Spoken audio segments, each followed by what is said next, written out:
Assalamualaikum warahmatullahi wabarakatuh. Salam sejahtera bagi semuanya. Welcome back to my channel TPMDS. Selamat datang kembali pada channel TPMDS. Hai sobat-sobat TPMDS semua.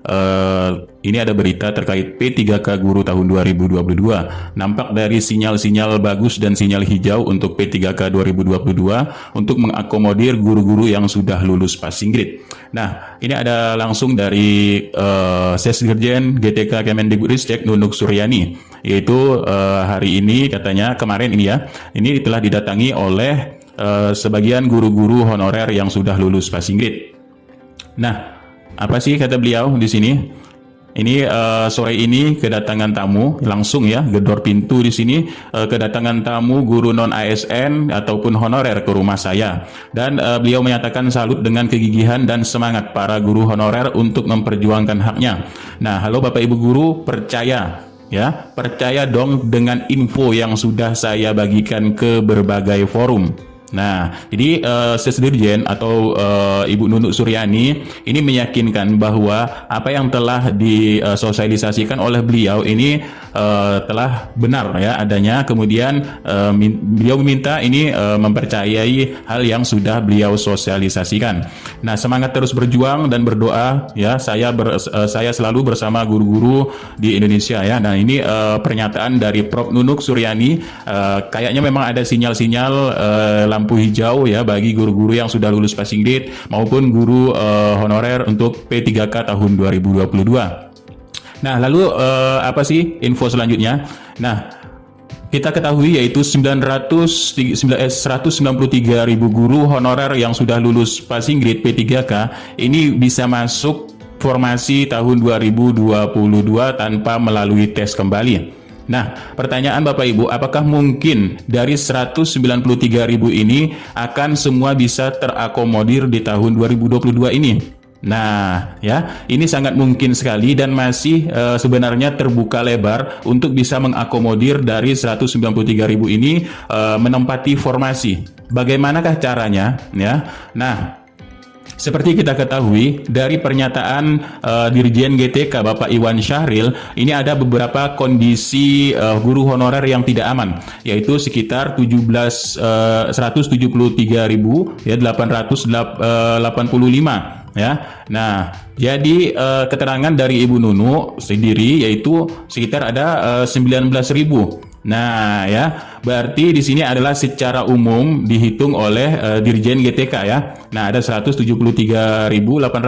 Tapi secara telah dialokasikan oleh Sesdirjen bersama dengan Badan Perencana dan Pengadaan yaitu dari Kemendikbudristek Bapak Andika Ganindra ya. Nah, telah dihitung ya karena memang yang bekerja ini adalah beliau-beliau ya. Nah, ini. Jadi kalau menurut dari Sesdirjen ini 19.000 yang memang masih wanti-wanti ya, tapi ada solusi ya. Nah, ini pun juga sudah didesak oleh DPR RI kemarin ya pada rapat bahwa yang 193.954 ini diusahakan memang mendapatkan formasi. Lalu apa langkah yang bisa untuk mengakomodir ini semua? Nah, ini ya, langkah yang bisa untuk mengakomodir ini semua seperti yang sudah dijelaskan oleh Badan Perencana dan Pengadaan dari Kemendikbudristek. Mari kita dengarkan, inilah langkah yang memang harus diambil.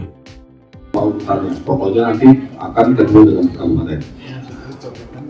Ketika ketemu dengan kabupaten, di situ kami akan melakukan deal-dealan kembali. Deal-dealan itu bukan berarti mereka boleh turun. Kalau mereka sudah pasang 100, lalu passing grade-nya ada 120, kami cuman ini passing grade ada 120. Kalau 100, yang 20 nanti bukan kemana? Saya nggak akan ngomong kemana, saya akan bilang nanti mereka demo. Kalau mereka demo akan saya limpahkan ke daerah Anda.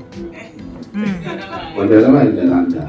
Jadi tolong dibuka tambahan 20 ini tolong dibuka. Ketika mereka ingin menurunkan tadi seperti yang dibuat proses sistem terkunci.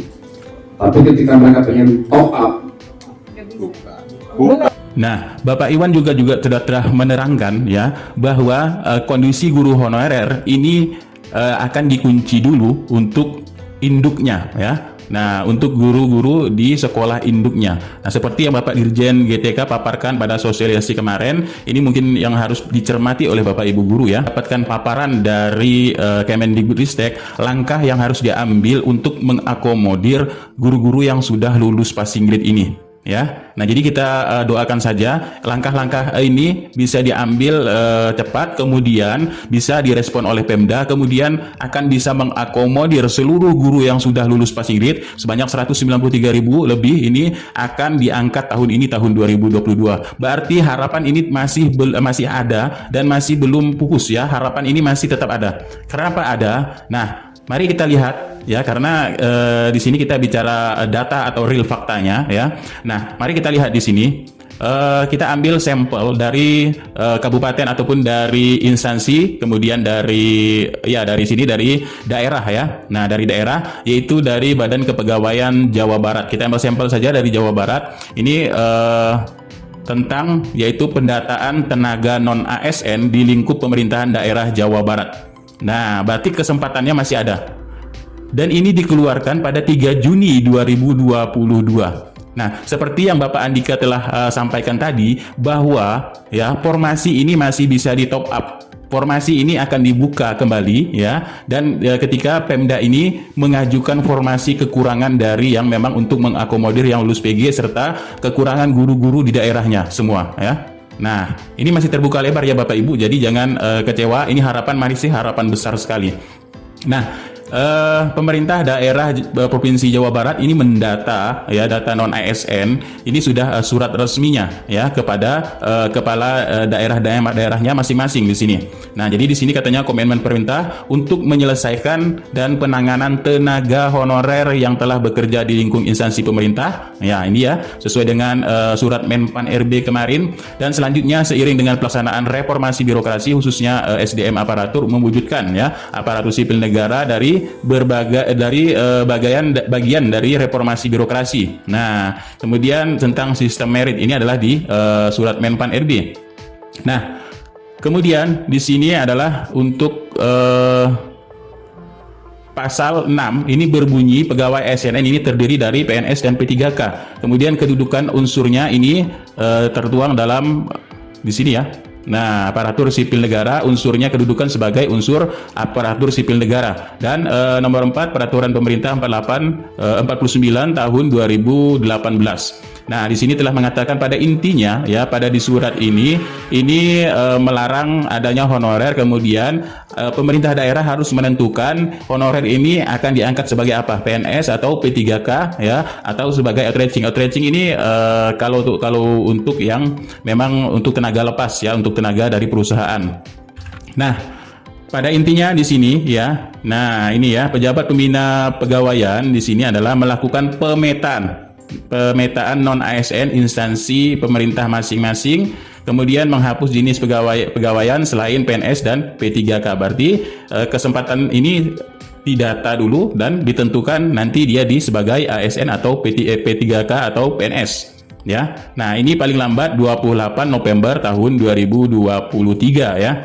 Nah, ini sudah di lampirannya di sini. Ini ada 38 pemerintah daerah di lingkungan Provinsi Jawa Timur ya tadi ya, Jawa Barat ini ya. Nah, ini masih ada kesempatan bahwa yang 193.000 ini akan semua bisa terakomodir diangkat menjadi ASN P3K tahun ini ya.